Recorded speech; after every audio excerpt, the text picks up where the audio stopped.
welcome to our channel. Don't forget to like, to share, and also to subscribe. Just in, Tinubu snubs Sanwo-Olu at inauguration of Lagos Calabar Coastal Highway. President Bola Ahmed Tinubu appeared to sideline Lagos State Governor Babajide Sanwo-Olu during the official commissioning of a completed segment of the Lagos Calabar Coastal Highway on Saturday. The incident occurred at the inauguration of the first section of the Phase 1, a 30-kilometer stretch of the 750-kilometer, six-lane coastal highway, where President Tinubu acknowledged several attending governors with handshakes but noticeably skipped Sanwo-Olu. The move has sparked speculations, giving Sanwo-Olu long-standing political ties to Tinubu, widely regarded as his political mentor.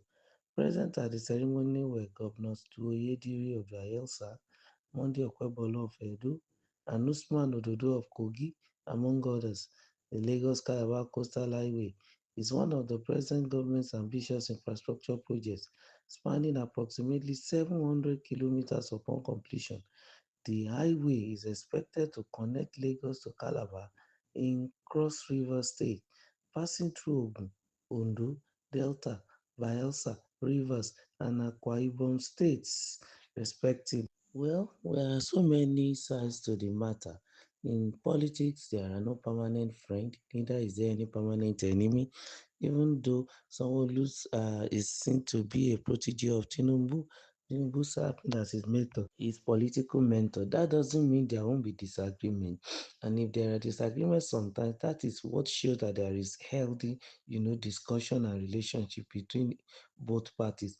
But then, if we look at what is written here, it's not a good precedence and it's a dangerous signal for a Sanwo-Olu. Though I feel he has nothing to lose if this situation is real and is correct, because we have to be careful and see whatever the writer is, telling us. Because some journalists sometimes just create a captivating or sensational, news, and then people begin to rush in there. But at the end of the day, we find out that it's not really the case. If we look at the video very well, you will see that Sanwo-Olu did not even stretch his hand at all, which might have certain meanings anyway.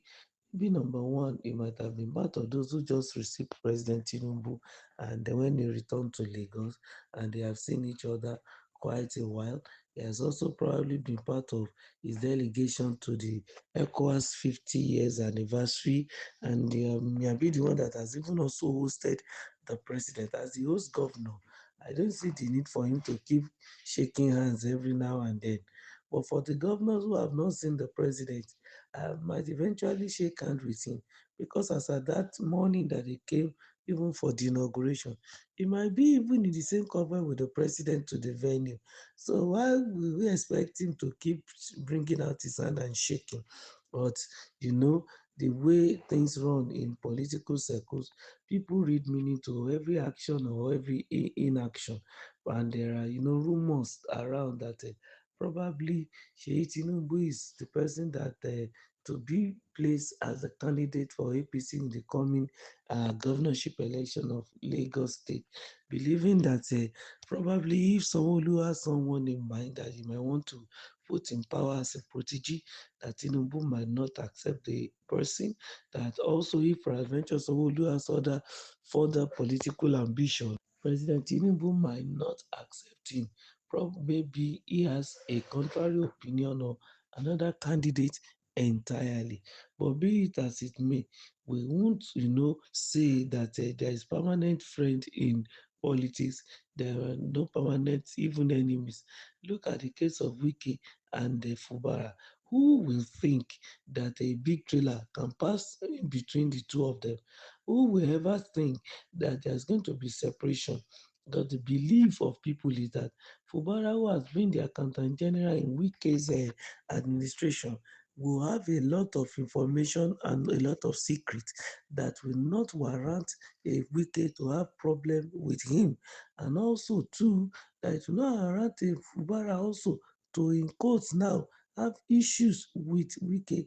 But we saw both sides betraying each other, because of quest for power. And that is what power can do. Except power corrupts, and absolute power corrupts absolutely.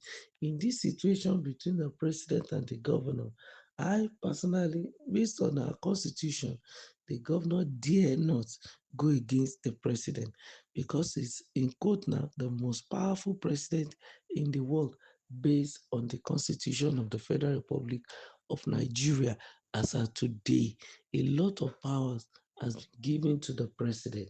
And also, we should not forget the fact that even the party politics made the president the leader of the party. Immediately, the president assumes the position of the president. So he's in a way stronger and higher than Sanwo-Olu and even the party chairman. Why? Because he is the incumbent president. These are things we need to bear in mind in the political space of Nigeria. And these things hold a lot of sway because we can't rule them out. But then, let's see, peradventure it is true that Sanwo-Olu has been snubbed, which to me, as I watch the video, is not so. But let's even think it is so. It's going to result into a lot of political intrigues and it might even, allow, Sanwo-Olu to have a setback politically. Even administratively, the president might decide to be charges and fight him the way Obasanjo fought the president when he was governor of Lagos State then within 2003 and 2007.